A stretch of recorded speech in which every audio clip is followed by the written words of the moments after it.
Taylor Owen is an assistant professor at UBC. Ben Scott is senior advisor at New America. While being pessimistic about the depressing tableau of Silicon Valley malfeasance is easy, let us not forget that the internet has brought tremendous value to our society. Therefore, the answer is not to lock down the open internet or even to delete Facebook, however satisfying that might feel. With 2.2 billion users, it is embedded in our society. Instead, we urgently need new democratic rules for the internet that enhance the rights of citizens, protect the integrity of our public sphere, and tackle the structural problems of our current digital economy. Here are 7 ideas. Story continues below. Advertisement data rights. Much of the internet economy is built on trading personal data for free services with limited consumer protection. This model has metastasized into a vast complex of data brokers and AI-driven micro-targeting with monopolists such as Google and Facebook at the center.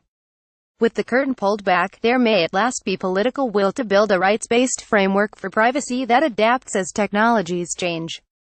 For starters, we need major new restrictions on the political exploitation of personal data, including by political parties themselves, who remain exempt from our privacy law, and much greater user control over how data is collected and used. Europe's new General Data Protection Regulation sets a high standard, though since it took 10 years to legislate, it was of date before it was implemented. We must evolve it to the next level. Modernize and enforce election law. Few dispute that citizens deserve to know who is trying to sway them during elections, but our laws were designed for TV and radio. We need to update them for the internet era, where ads can be purchased from anywhere, disguised as normal social media posts, micro-targeted to polarize voters, and loaded up with sensational and divisive messages. All online ads should carry a clearly visible cache of information that states who bought them, the source of the funds, how much they spent, who saw them, and the specific targeting parameters they selected. Audit artificial intelligence. Facebook and Google monetize billions of data points a day using powerful AI to target and influence specific audiences. The social and ethical implications of AI are a blinking red light as this technology advances, and we need to lay some ground rules for accountability. Just as we require drug manufacturers and car makers to submit to rigorous public safety checks, we need to develop a parallel system for algorithms. Tax Silicon Valley fairly. The titans of technology dominate the list of the most valuable companies on the planet. Yet, they are still coddled by tax law as if they were an emerging industry. It is time for Silicon Valley to pay unto Caesar, not least so that we plebeians can use the tax revenue to fix the things they keep breaking, like journalism, for example.